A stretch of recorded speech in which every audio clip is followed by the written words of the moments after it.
Sisters Tanya, Yana, Nastya Borisovich and their mother Anna live in Poland today. Nastya is preparing to enter an American university, and Yana plans to do social or political work. But less than a year ago, they had to start life almost from scratch. On February 22, 2022, Belarusian security forces broke into their apartment in Minsk, and they took Yana and her mother Anna with them. Tanya was detained on her way to college. Nastya was left alone. The sisters spent 10 days in the investigative committee, another 100 days in a pretrial detention center, and Anna spent 15 days in 3 different detention centers.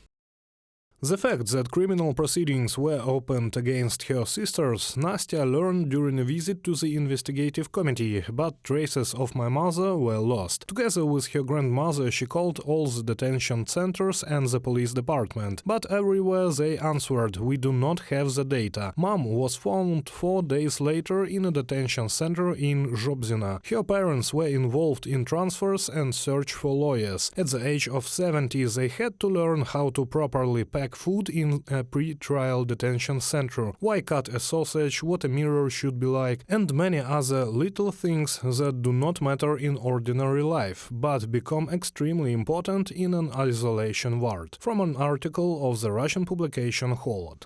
The sisters were accused of gross violation of the order. In 2020, they participated in protests in connection with the arrest of opposition activists and the falsification of the results of the presidential election in Belarus. They faced up to 4 years in prison.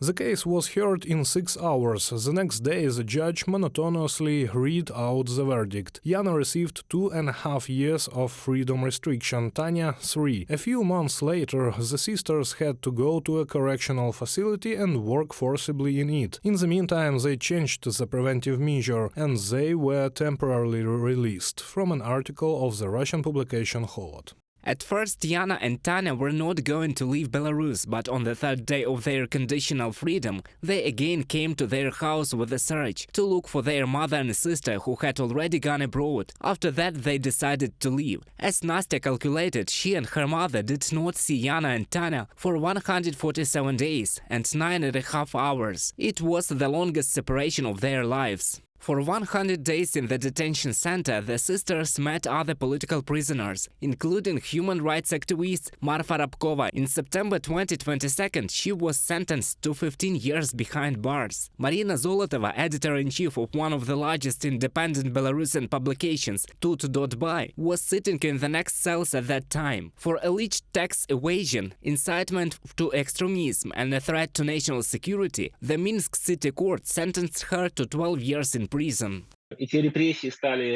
Repressions have become the norm in Belarus and no longer attract attention, in particular of foreign media. The very fact that someone was detained in Belarus today is no longer news. We will no longer discuss this with you because there are dozens of cases a day. They detain journalists and activists and people of independent trade unions and random people. It is not clear what they are connected with.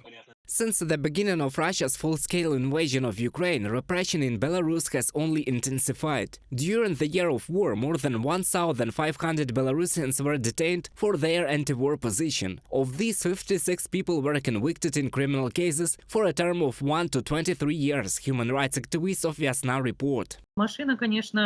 The machine, of course, works. This terror is working to its fullest. Of course, I don't know what was there in 1930s, was it less or more than now, but the analogies are very direct, and we all feel that we have returned to 1937, when relatives massively write denunciations against each other to the KGB. We have situations where mothers wrote to their children, children to their parents. On March 9, 2023, the self-proclaimed president of Belarus, Lukashenko, introduced the death penalty in the republic for the high treason of officials and the military. Now Belarus is the only country in Europe whose legislation provides for capital punishment. The Belarusian opposition believes that this is another attempt to instill fear in the population and suppress anti-government sentiments.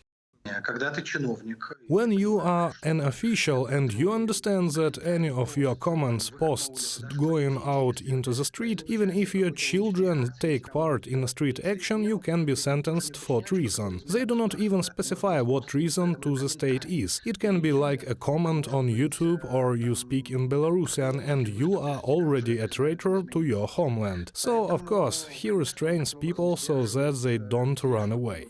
From 1,500 to 5,000 political prisoners, more than 30 supposedly extremist information resources, systematic violations of human rights, immigration. All this proves not only that the resistance in Belarus continues, but also that the representatives of the authoritarian regime are afraid for their future. Reported by Roman Smoler, Valeria Nikipelova, UATV News.